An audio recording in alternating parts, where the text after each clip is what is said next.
Hello मेरे प्यारे बच्चों, कैसे हो आप सब? ठीक हो? चलो अच्छी बात है, ठीक ही रहना।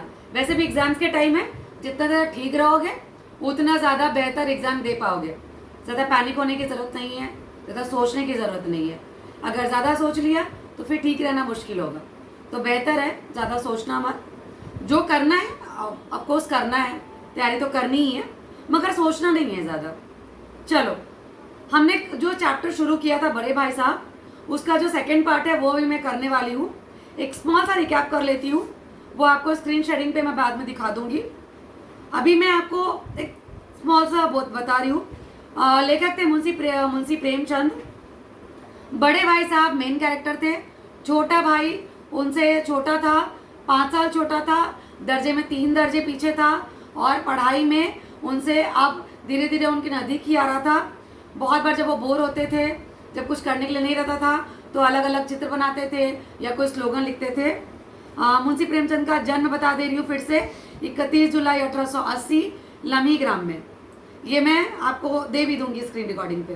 पूरा का पूरा पीडीएफ मैंने बोला है, जिस दिन ये चैप्टर खत्म होगा उस दिन की वीडियो में आपको ये पूरी पीडीएफ, जो इसकी पूरी पीपीटी है, वो मिल जाएगी आपको लिंक में। ओके, कहानी है मानसरोवर शीर्षक से, जो 8 खंडों में है। प्रेमचंद का जो मृत्यु हुआ था वो 8 अक्टूबर 1936 को हुआ था। और इन्होंने कौन कौन सा लिखा है? गोदान, निर्मला सेवा सदन। और इनका असली नाम था धनपत राय, मगर ये साहित्य में अपना नाम प्रेमचंद रखे थे। चलो, इतना हमारा हो चुका है। इसके आगे आती हूँ पाठ प्रवेश का एक क्विक रिकॉर्ड तुम्हारा रिवाइज कर देती हूँ मैं। पाठ परिचय में क्या था? इस कहानी के मुख्य 2 पात्र हैं, छोटे भाई और, जल्दी बोलो, हाँ, बड़े भाई और छोटे भाई दोनों हैं। ओके, दोनों की उम्र में कितना का अंतर है? 5 साल का अंतर है। और बड़े भाई छोटे भाई के सामने क्या करते हैं? प्रेरणादायी बनना चाहते हैं, आदर्शवादी बनना चाहते हैं। Yes, exactly.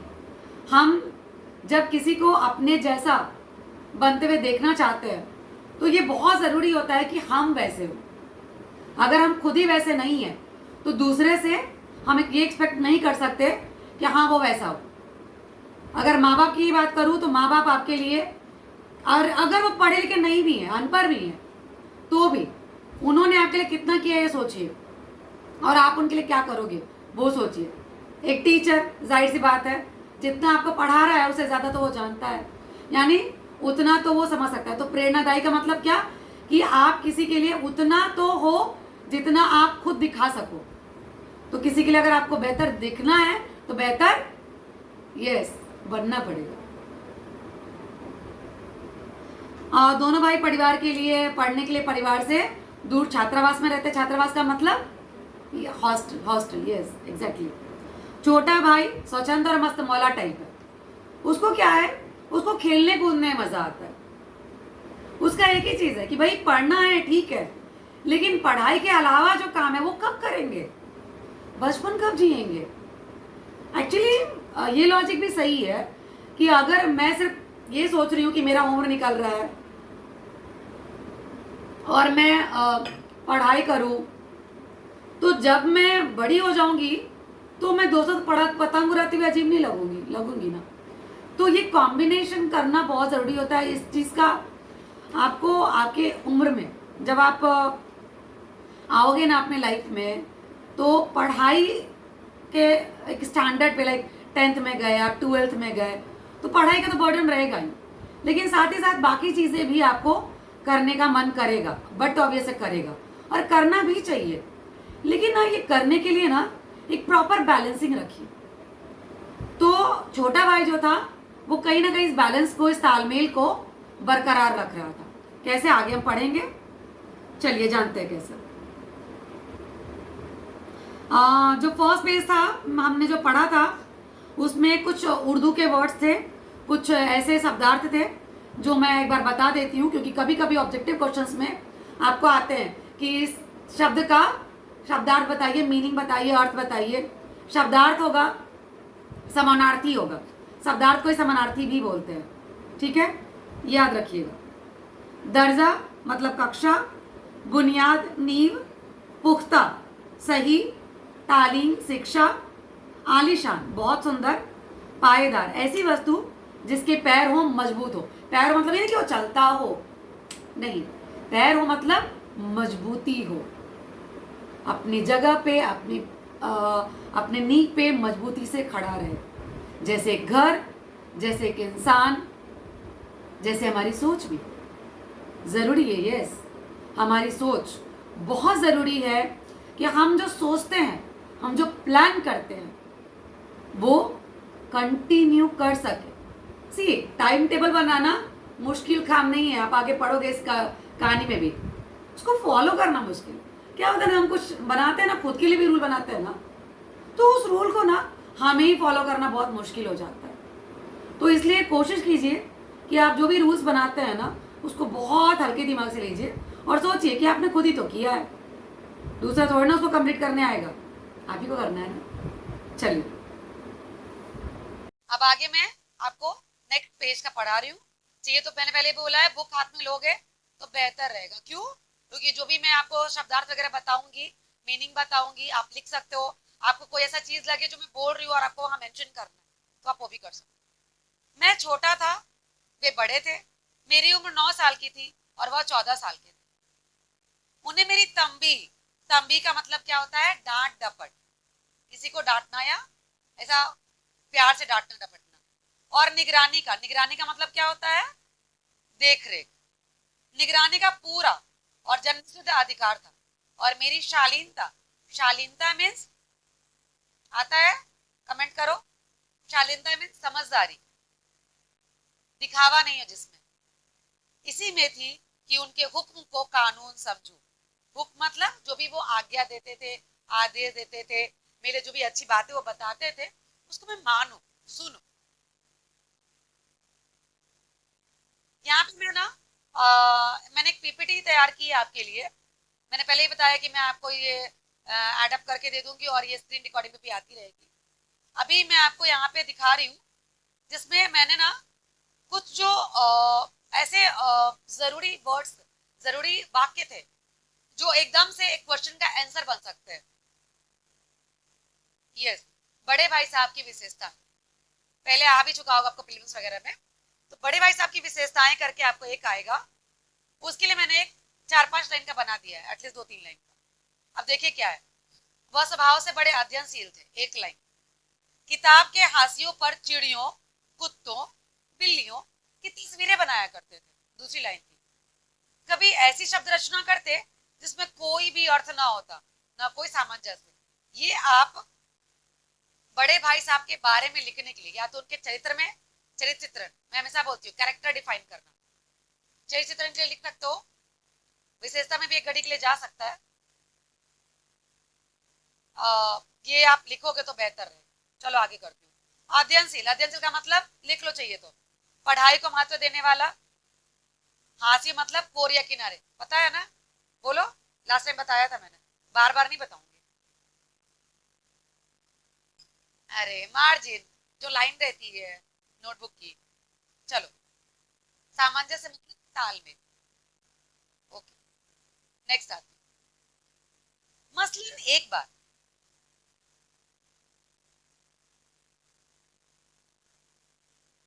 अच्छा ये तो मैंने करवा दिया था तुमको, चलो आगे का करती हूँ। ये हो गया।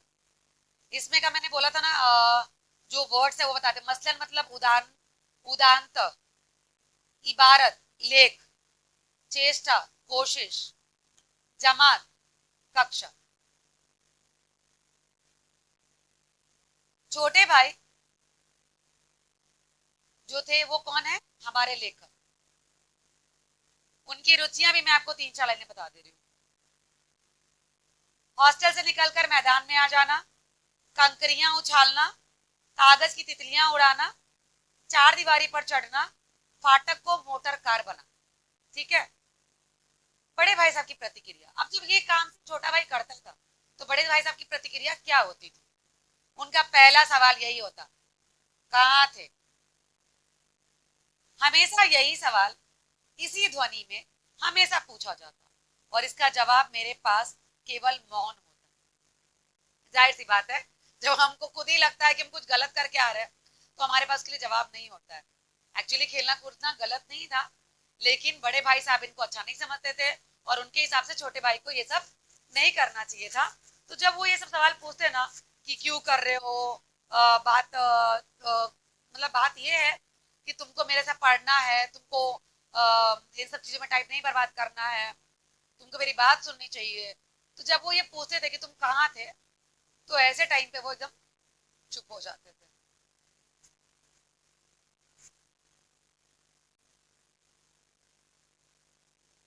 मुझे यह बात, मुंह से यह बात क्यों नहीं निकलती कि जरा बाहर खेल रहा था, मेरा मौन कह देता कि मुझे मेरा अपराध स्वीकार है, और भाई साहब के लिए उसके सिवा और कोई इलाज न था कि स्नेह और रोष के मिले हुए शब्दों में मेरा सत्कार करे। वर्डिंग्स बता दूं, क्लास से बता दूं? चलो बता देती। मौन मतलब चुप, स्नेह मतलब प्रेम, रोष मतलब गुस्सा, सत्कार मतलब स्वागत, अपराध मतलब गलती। लिख लिया? लिखो लिखो, जल्दी जल्दी लिख लो। फिर से बोलूं क्या? एक काम करती हूँ, चैप्टर खत्म हो जाएगा ना, तो सारे हार्ड वर्ड्स का भी एक बना दूंगी, और मेन मेन जो सेंटेंस है उसका। किस तरह अंग्रेजी पढ़ोगे तो जिंदगी भर पढ़ते रहोगे और एक हर्फ ना आएगा। अंग्रेजी पढ़ना कोई हंसी खेल नहीं है कि जो चाहे पढ़ ले, नहीं। ऐसा ऐरा गहरा नत्थु खैरा जो भी है वो सभी अंग्रेजी के विद्वान हो जाते हैं। अभी यहाँ पे समझो बात को। उस समय अंग्रेजों का राज था, और अंग्रेजी हमारे यहाँ आई ही थी, इंट्रोड्यूस हुई थी हमसे, मिली थी नहीं नहीं। तो जब कोई नया नया मिले तो उसको समझने को टाइम लगता है ना। हाँ वही, समझने को टाइम लगता है। फिर एक बार समझ जाओ तो फिर इंटरेस्ट भी खत्म हो जाता है, अंदर तक मत समझो।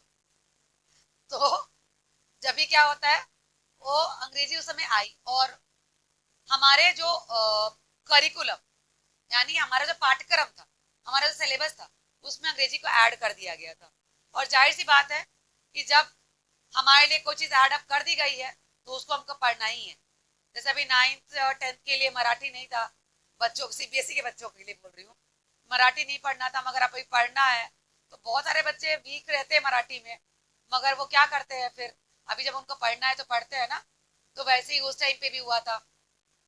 एक बात अच्छी है कि महाराष्ट्र में तुमको शुरू से मराठी पढ़ाई जाती है, तो बेस्ट है। इनफैक्ट मैं भी सोचती रहती हूँ, मेरे बच्चों को बोलती हूँ कि मेरे साथ ना मराठी में बात करो, मैं भी थोड़ा थोड़ा सीखी। नहीं, मैं तो नहीं बोला जाता, मतलब मेरा टंग नहीं बैठता, ऐसा बोलते थे। ओके। तो उस समय अंग्रेजी नई नई इंट्रोड्यूस हुई थी। अब सिलेबस में तो मार्क्स तो लाने हैं उसमें, तो उनका ऐसा कहना था कि इस तरह से तुम पढ़ोगे तो फिर अंग्रेजी का मार्क्स कैसे लाओगे, कहाँ से गेन करोगे। तो इसलिए वो ज्यादा पढ़ाई पर जोर देते थे, और खास करके अंग्रेजी की पढ़ाई पर। बोलते हैं बड़े भाई साहब कि यार रात दिन आंखें फोड़नी पड़ती है, बड़े बड़े विद्वान भी शुद्ध अंग्रेजी नहीं लिख सकते। ये बात तो सही है, बोलना तो दूर रहा। और मैं कहता हूं तुम बिल्कुल गूंगा हो। एक्चुअली ग्रामेटिकल मिस्टेक बहुत होते हैं, चाहे हिंदी बोलो या इंग्लिश बोलो, वो तो होते हैं।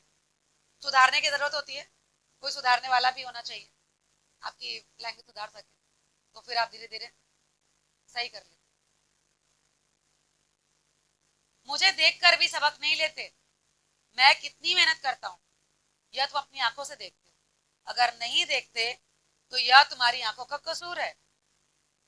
कसूर है मतलब ये तुम्हारी आंखों का दोष है, तुम्हारी बुद्धि का कसूर है। वो क्या बोलते हैं कि तुम देखो मैं कितना मुश्किल से पढ़ाई कर रहा हूँ, इतना टाइम देता हूँ, खेलता नहीं हूँ, कुछ नहीं करता हूँ, फिर भी मैं आगे नहीं बढ़ पा रहा हूँ। अगर तुम इस तरह से पढ़ाई करोगे और बड़े क्लास में आ गए हो तो कैसे काम चलेगा, कैसे पढ़ पाओगे। कहीं ना कहीं सही बोलते थे ना। चलो इसकी भी शब्दार्थ बता देती हूँ। हर्फ मीन्स अक्षर होता है, हर्फ एक उर्दू वर्ड है। गोंगा आलसी जीव होता है। गोंगा पता है इंग्लिश में क्या बोलते हैं गोंगा को? नहीं याद आ रहा? लिख के दोगे क्या मुझे? चलो कमेंट में लिख के बताना। हाँ हाँ सच बोल रही हूँ, नहीं आता, ऐसे नहीं, सच में नहीं आता, बताओ। और वो करता क्या वो बता देना। ओके।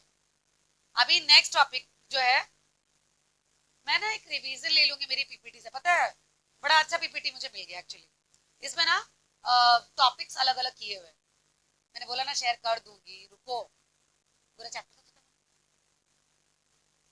ओके। इतने मेले तमाशे होते हैं। मेले तमाशे पता है, आज के जमाने का डिज्नीलैंड, हाँ वही मेला तमाशा। मुझे तुमने कभी देखने जाते देखा है? रोज ही क्रिकेट और हॉकी मैच होते हैं, मैं पास नहीं फटकता, हमेशा पढ़ता रहता हूँ। उस पर भी एक एक दर्जे में 2-2 3-3 साल पढ़ा रहता हूँ। आप सोचो, फिर तुम कैसे आशा करते हो कि तुम खेल कूद में वक्त गवाकर पास हो जाओगे? मुझे 2 ही 3 साल लगते हैं, तुम उम्र बस इसी दर्जे में रसरते रहोगे। अगर तुमने इस तरह उम्र गंवानी है तो बेहतर है घर चले जाओ और मजे से गुल्ली डंडा खेलो। दादा की गाड़ी कमाई के रुपए क्यों खराब करते हो?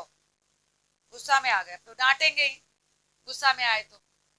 वो बोल रहे थे कि जब मैं इतना मेहनत करता हूँ तो भी मैं आगे नहीं बढ़ पा रहा हूँ, एक ही दर्जे में मुझे 2-2 3-3 साल लग जाते हैं। तुम जब इतना टाइम पास कर रहे हो तो तुमको क्या लगता है तुम पास हो जाओगे? और दादा उस वक्त बोलते थे बड़े भाई को, कहीं कहीं पे पिताजी को भी दादा बोलते हैं। आई थिंक उड़ीसा में पिताजी को दादा बोलते हैं, और बंगाली लोग ना बड़े भाई को दादा बोलते हैं, और गाँव में भी। जैसे अपनी मराठी में मुझे बड़ा अच्छा लगता है, बेटियों को दीदी बोलते हैं ना, हाँ वैसे ही शायद दादा बोलते जो बड़े भाई रहते हो। ये मराठी नहीं थे लेकिन बोलते थे। लेखक बड़े भाई की डांट फटकार सुनते और फिर एज यूजुअल अपने काम में लग जाते। मैं ये लताड़ सुनकर आंसू बहाने लगता। जवाब ही क्या था, अपराध तो मैंने किया था। लताड़ कौन सा है? भाई साहब उपदेश की कला में निपुण थे, ऐसी ऐसी लगती बातें कहते, ऐसे ऐसे सूक्ति बांध चलाते कि मेरे जिगर के टुकड़े टुकड़े हो जाते और हिम्मत टूट जाती। इस तरह जान तोड़कर मेहनत करने की शक्ति मैं अपने अंदर न ला पाता था। उस निराशा में जरा देर के लिए मैं सोचने लगता, क्यों ना घर चला जाऊं। जो काम मेरे बूते के बाहर है उसमें हाथ डालकर क्यों अपनी जिंदगी खराब कर रहा हूं। बेचारा, वो उनको मोटिवेट करने के लिए इतना कुछ बोलते हैं कि देखो यही होता है, हमको कोई चीज में रुचि ना हो ना तो हम मोटिवेट होने के बदला डिमोटिवेट हो जाते हैं। उनको क्या था, वो उनकी अच्छे के लिए बोलते थे ना। एग्जाम्पल देती हूँ, मुझे एग्जाम्पल बहुत अच्छे से आता है। देखो, तुमने देखा जब रास्ता क्रॉस करते हो तो लिखा रहता है दाएं बाएं, सिग्नल दिया रहता है। जब आप थोड़े बड़े होते हो मम्मा जाने के पहले समझाती है रोड पे क्रॉस करते समय ध्यान देना, देख लेना। अगर हमने ध्यान नहीं दिया, दाएं बाएं नहीं देखा, क्या होगा? क्या होगा सोचा है? ऑफ कोर्स एक्सीडेंट हो जाएगा। यानी जो चीजें हमें सिखाई जाती हैं वो हमारी बेहतरी के लिए सिखाई जाती हैं। जैसे जैसे हम बड़े होते हैं, बाहरी दुनिया में कदम रखते हैं, तो वो कदम, हर एक कदम सोच समझ कर लेना पड़ता है, और वो चलने के पहले सोचना पड़ता है, क्योंकि फिर ना शायद वो रिवर्स ना हो। और एग्जैक्टली लाइफ में कोई रिवर्स नहीं होता। आज डेट 21 जनवरी 2025, आपके लाइफ में ये डेट वापस आएगी। आपके बोर्ड एग्जाम्स दोबारा होंगे। बहुत जरूरी है कि जो आपको सिखाया जाता है उसको आप ना अच्छी सोच से लो, सकारात्मक सोच से लो। भाषण मत समझो, हाँ समझ रही हूँ, मेरा भी भाषण लग रहा होगा। तो बड़े भाई साहब ने तो उनको समझाया, अब उनको लगा उफ मैं इतना नहीं कर सकता, लेकिन नहीं नहीं, वो इतनी जल्दी हार नहीं मानने वाले छोटे भाई भी। उन्होंने इस चीज को वापस से पॉजिटिवली लिया और किया।